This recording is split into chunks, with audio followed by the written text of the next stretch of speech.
El segundo dogma del revisionismo en este caso es la justificación del golpe militar. A continuación, este librito libelo entra en algo que sería delictivo en los países de nuestro entorno y en España de manera incipiente en el artículo 607 del Código Penal, como es la justificación de un régimen antidemocrático y represivo.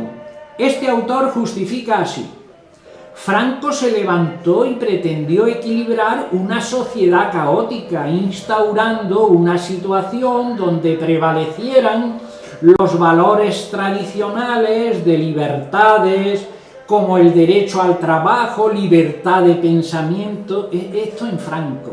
Bueno, es que esto yo creo que solo se puede decir en las fiestas de la cerveza, de la que se celebra un día al año en Alemania y en España. En varias páginas existe en la justificación del golpe militar simple apología de un hecho delictivo y bárbaro. Afirma sin pudor: comentaré brevemente lo de golpe militar. Llamarlo así es simplemente despreciar el hecho histórico del hartazgo que existía en España con la nueva legalidad surgida tras la caída de la monarquía con pucherazos electorales. ¿Pero qué es esto de los pucherazos? ¿Cómo demuestra eso? ¿Qué es eso del hartazgo? Esto no es hacer historia, sino conversación de taberna. Es mentira que lo que él llama monstruosa guerra civil haya que buscarla en el envenenamiento que llevaba a cabo la ideología marxista, tema con el que parece que sueña todas las noches después de ver una película de indios.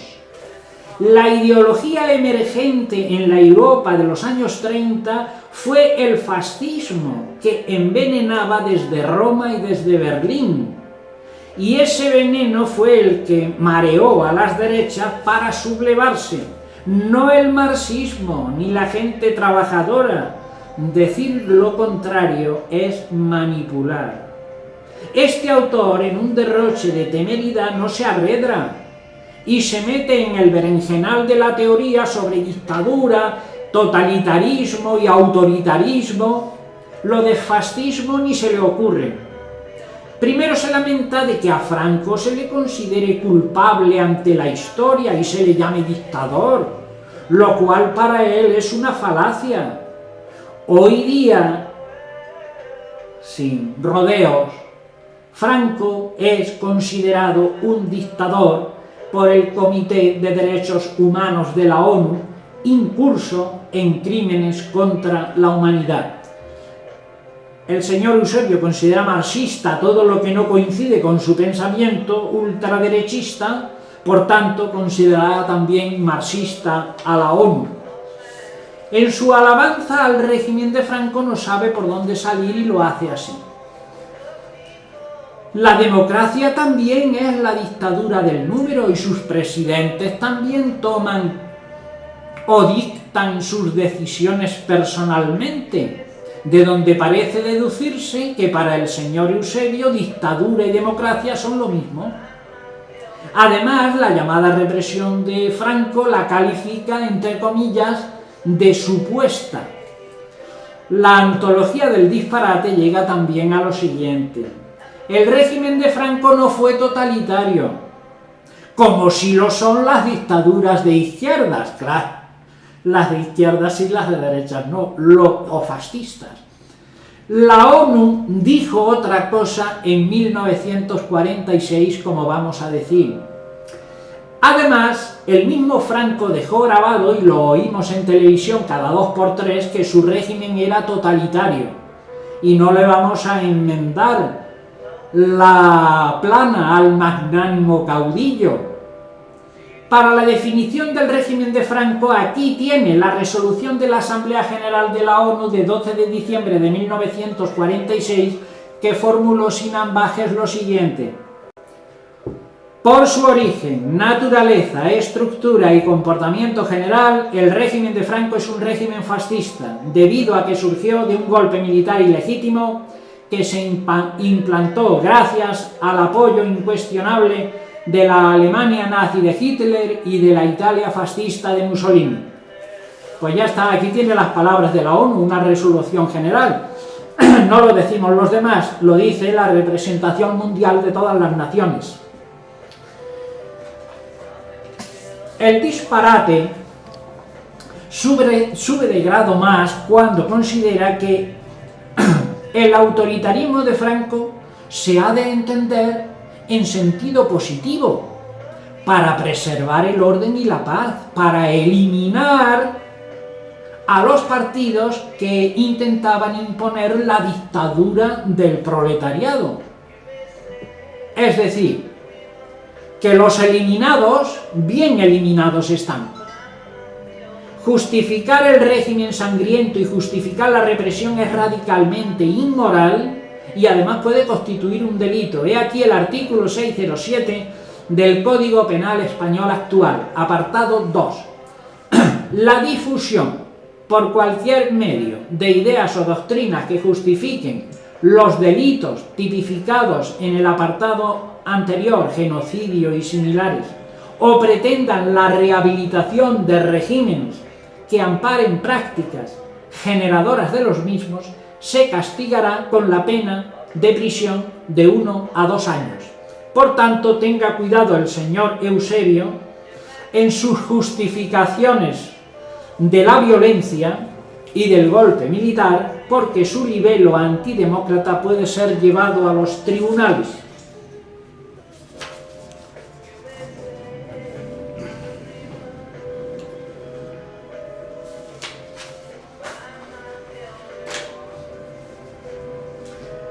La maledicencia contra los historiadores de la democracia es otra de las aficiones de este autor.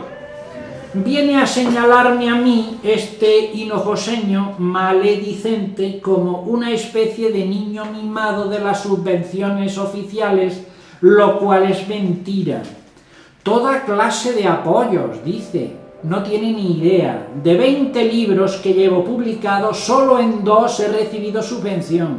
Y por supuesto, justamente, porque mis trabajos, modestamente, siempre han sido muy bien valorados y se han publicado en editoriales de prestigio, desde Temas de Hoy a Crítica, Planeta, D'Agostini, etc. Es normal. Las derechas siempre han criticado las subvenciones a la cultura. Ya lo hicieron contra García Lorca, cuando el fascio criticaba al Ministerio de Instrucción Pública por subvencionar la barraca o las misiones pedagógicas. Dar grandes sumas a los bancos no les importa, dar limosnas a la cultura sí. Porque en 2009 me invitó el Archivo Municipal de Córdoba a dar una conferencia, este maledicente no tiene otra conclusión que esta, que me dedico a usar en mi provecho el archivo municipal, como si me hubiera instalado allí la cocina y la cama. Cuando no se tiene que decir, se dicen tonterías de este calibre. Me atribuye teorías panfletarias. Pero sepa esto, todo inexperto que pretenda llamar a un historiador serio, panfletario o demagogo, tiene que lavarse antes la boca con lejía y la lengua con estropajo de aluminio. Por supuesto, soy un historiador riguroso y bien considerado en España y fuera. Ese es mi aval. Luego, la maledicencia del señor Eusebio ensaya con la cuestión religiosa. Me llama ateo, cosa que él no sabe ni le importa, solo le diré algo. Del tema de cristianismo sé mucho más que él. Puede estar seguro de que si le hago un examen lo suspendo. Educado este autor en el clericalismo, en el fanatismo de Torquemada y en la mala intención de sacristía, de cristianismo no tiene ni idea, si no, no diría muchas cosas. En Google, Cordobapedia ha encontrado que yo pertenezco a la tercera generación del materialismo histórico, lo cual es otro dislate. Mi adscripción es no al materialismo, sino al romanticismo histórico, que corrijan tanto él como Cordobapedia. Bien, luego vienen los errores de las cifras. Por otro lado, este señor de Hinojosa se pone a dar cifras a voleo de las que él no tiene información, ni ha investigado, ni sabe. Es inútil citarlas, porque habría que escribirle el libro de nuevo. En la provincia de Córdoba, el único que ha investigado las cifras de ambas represiones con motivo de la guerra, el único que ha recorrido todos los registros civiles, otros archivos, causa general, etc., ha sido mi modesta persona. Tras esa labor exhaustiva he podido ofrecer los datos finales de Córdoba y provincia de esta manera: 2.346 víctimas de derechas, incluidas las de Valencia, Madrid, etc., y 11.582 víctimas de izquierdas, que vienen a representar más del cuádruple. Que lean mis libros Trincheras de la República y La Victoria Sangrienta. Ni siquiera acierta en las cifras de Hinojosa, que son 124 de derechas más 34 en Valencia y 154 de izquierdas más 23 en Córdoba.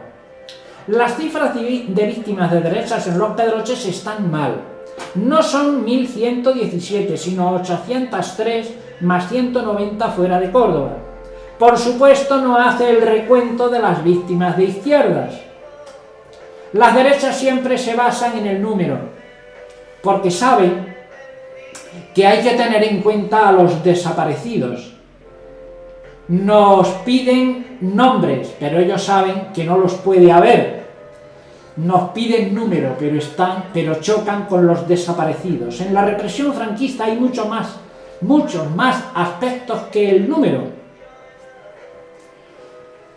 Está el encarcelamiento masivo que hizo Franco al final de la guerra, 300.000 personas, campos de concentración, 507.000, los batallones de trabajadores, 90.000 personas, los exiliados o transterrados, 400.000, los muertos de hambre en las cárceles, más de 20.000, los abatidos en la sierra, 3.500, las víctimas de la ley de fugas en 1948, 2.000 en España, 160 en Córdoba, la humillación de las mujeres, el aceite de ricino y sobre todo las torturas masivas y la muerte por torturas, además de un sinfín de sufrimientos para los vencidos, la represión laboral, la represión económica, multas después de ser fusilados, la represión ideológica, el robo de niños cifrado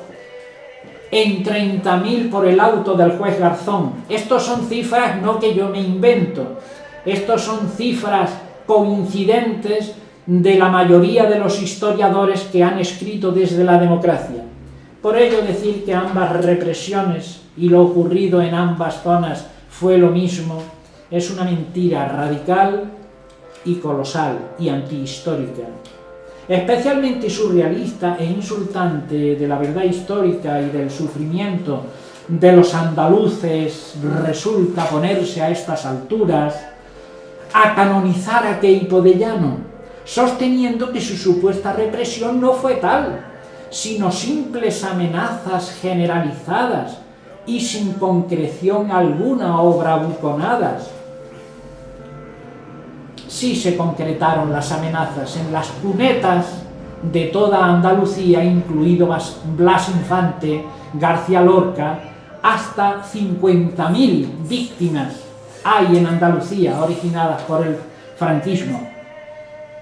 La cifra que ofrece de Sevilla está mal.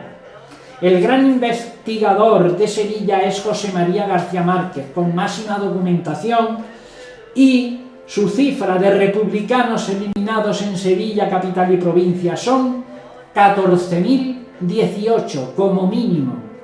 La matanza de Córdoba capital la viene a justificar diciendo que Cascajo tuvo que llevar a cabo una represión, abro comillas, debido a lo delicado de su situación y para atemorizar a los posibles desafectos. Así viene a justificar el genocidio de 4.000 personas en Córdoba capital, cifra que él oculta, porque dice 4.200 en toda la provincia, y es completamente falso. Él no ha investigado este tema, ni nada que se le parezca. Yo sí. La matanza total de republicanos en Córdoba y provincia ya la anticipé antes. Cifra mínima 11.582. Después reparte él cifras a voleo de las que oculta la procedencia, suponemos que de Salas Larrazábal o Martín Rubio. Cuando habla de Madrid, eso sí, también yerra, pero por exceso. Más de 14.000 víctimas de derecha, cuando lo cierto es la mitad o poco más. 8.815, según el estudio del nada sospechoso coronel Rafael Casas de la Vega. Yo digo siempre de dónde provienen las cifras, él no. Este autor, el señor Eusebio, se mete luego en el berenjenal de Badajoz, con números que copia, suponemos, de Pío Moa, otro ajeno a estas investigaciones. El problema de Badajoz, como de otros lugares, fue que no se inscribió a casi ninguna víctima en el registro civil. Es la realidad de los desaparecidos de Franco. Pero los historiadores ponderados no bajan de 2.500 las víctimas de Badajoz capital en el verano de 1936.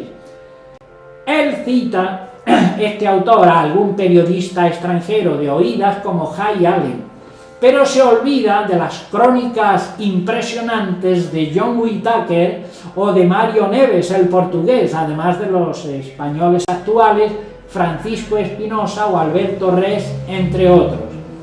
Y una observación: los autores de izquierdas o demócratas en general no han negado nunca Paracuellos. Los de derechas niegan sistemáticamente Badajoz sin fundamento.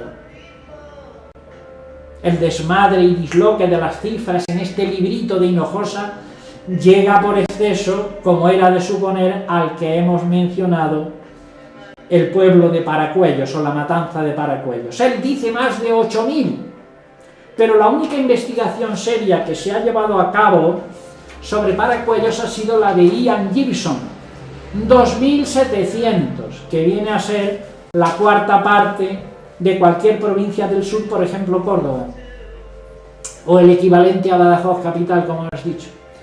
El desmadre de las cifras por exceso llega cuando el autor se refiere al asalto de la cárcel Modelo de Madrid los días 22-23 de agosto de 1936. Nada menos que 6.000 víctimas, dice. Pues bien, me he tomado la molestia de indagar en esta cuestión. Resulta que se abrió procedimiento judicial por este asunto en el juzgado número 5 de Madrid, causa número 352-36. Resultado: 16 cadáveres y 16 heridos. De ahí a 6.000 creo que va bastante diferencia. Esto sí que es el lenguaje panfletario y demagógico. También he consultado la causa general, que es todavía más parca en número que la fuente anterior, en la que habla de 14 muertos. Capítulo especialmente hiriente es el que dedica a los escritores masacrados por el franquismo, que es una vergüenza que llame a García Lorca un niño mimado, uno de los 2 o 3 grandes genios de España en el siglo XX, casi justificando el crimen de esta manera. Parece ser, un historiador nunca utiliza estas frases de parece ser, me han contado, creo que. Un historiador investiga, demuestra y afirma contundentemente. Parece ser que a quien buscaban los de derechas era a Fernando de los Ríos. No estaba en Granada en aquella época Fernando de los Ríos. y pretendían darle un gran susto a ese niño mimado para que presionado, confesara y denunciara a Fernando de Rosell.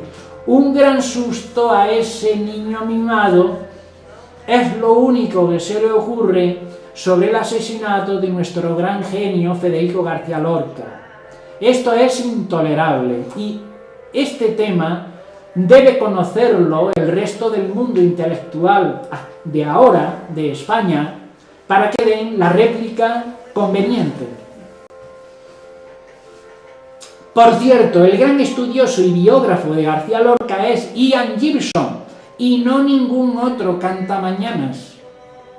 Respecto a Miguel Hernández, los desprecios son insoportables. Su poesía respecto a los luchadores de la República la califica de un conjunto de ditirambos. Ditirambo quiere decir poesía mala, excesivamente laudatoria y mala por tanto. En mis notas sobre este librito, en los apuntos tengo anotado aquí esto: acojonante. Tampoco se salva de la quema Rafael Alberti, uno de los grandes de la poesía española, al que considera deslizado hacia el panfleto político. Todo para él es panfleto político, salvo lo suyo.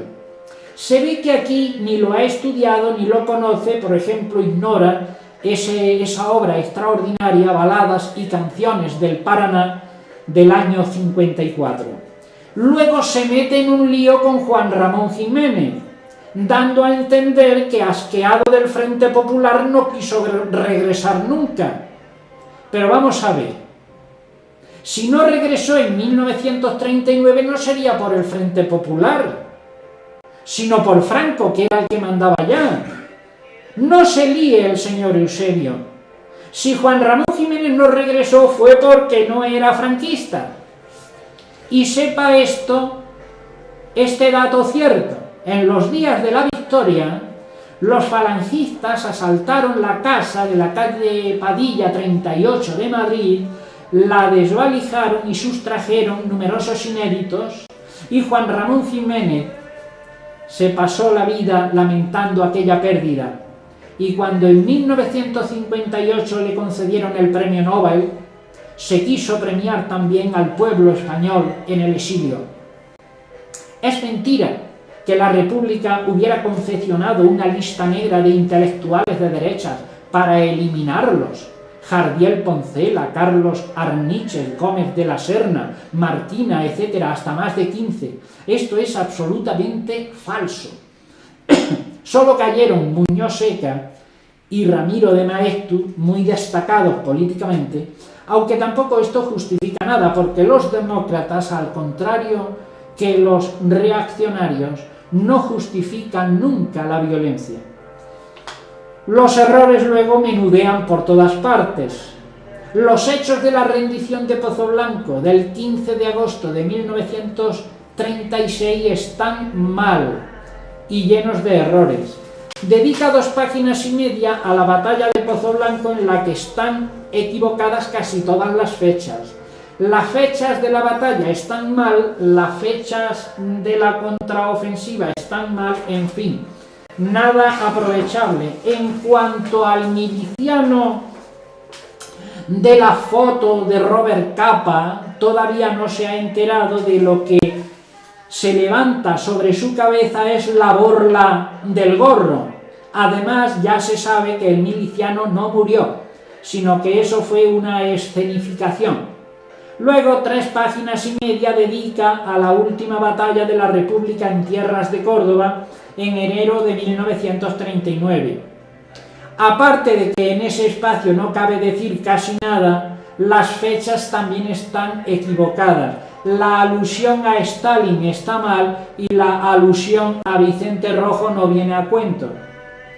Su supuesta objetividad y pluralidad se observa en que pone detalladamente los nombres de los clérigos asesinados, pero esto viene ya en el libro del padre Simón María de Besalduch, que él no cita o no lo conoce, pero no se detiene en los nombres de los asesinados por el franquismo. sobre la actuación sanguinaria de las tropas de regulares, los moros, en la guerra civil, los datos son generalizados e incuestionables para todo el mundo, y todo el mundo sabe fehacientemente lo que hacían esas tropas de regulares en la vanguardia. Bien, pues el autor afirma que tal cosa es un bulo. Para corroborar ciertos hechos, cita sin contraste noticias de la prensa de la época, que lógicamente es prensa propagandista, cosa que no hace ningún historiador serio. También aduce un solo consejo de guerra sin ningún contraste o averiguación, dando carta de naturaleza a las acusaciones de parte, sin ningún punto de vista de la defensa, ignorando el carácter de farsa de la llamada justicia franquista. Carácter de farsa que denominan así los historiadores que hoy día están metidos en estos temas. Todo cuanto dice sobre el republicano de Hinojosa, Luis Ramírez el Montillano, son calumnias, como se verá en mi próximo libro, ya que he recopilado datos de sus familiares. Por último, y por no seguir, es una aseveración falsa y carente de rigor que afirma así: he oído decir o tenía entendido que, pero vamos a ver, ¿has oído decir o tenías entendido o lo has investigado y lo sabes? Que los ajusticiados, debía decir asesinados, tras la guerra, lo fueron porque tenían las manos manchadas de sangre. No está informado en este tema. Decir esto en boca de un historiador es no saber nada de la guerra civil ni de la posguerra. En el primer tema de historia contemporánea, en esta cuestión se enseña que la represión franquista no fue de tipo penal, sino política. Para que este autor lo sepa mejor, en la clasificación que hacía la Inspección General de Campos de Concentración de Prisioneros, en 4 grupos: A eran los afectos, B desafectos sin significación, C desafectos con alguna significación política o militar, y D desafectos con posible significación delictiva. Pues bien, el porcentaje de estos últimos era simplemente el 2,13%, según el Archivo General Militar de Ávila, donde se encuentra esa documentación de los campos de concentración. Este es el problema de este librito que nos ocupa, la falta de rigor por los 4 costados. En definitiva, no se esfuerce el señor Eusebio en sus diatribas. El viento de la historia sopla en mi dirección, en la dirección de los demócratas, no en la dirección de la falange, de la reacción o de la justificación del golpismo.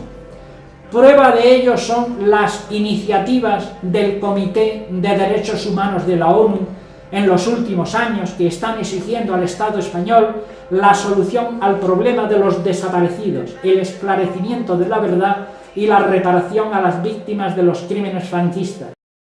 Por eso, el viento de la historia sopla en mi dirección y en la de los historiadores demócratas. El señor Eusebio representa el pasado rancio y caduco. Sus valores no son los de hoy, son los de Franco. Muchas gracias.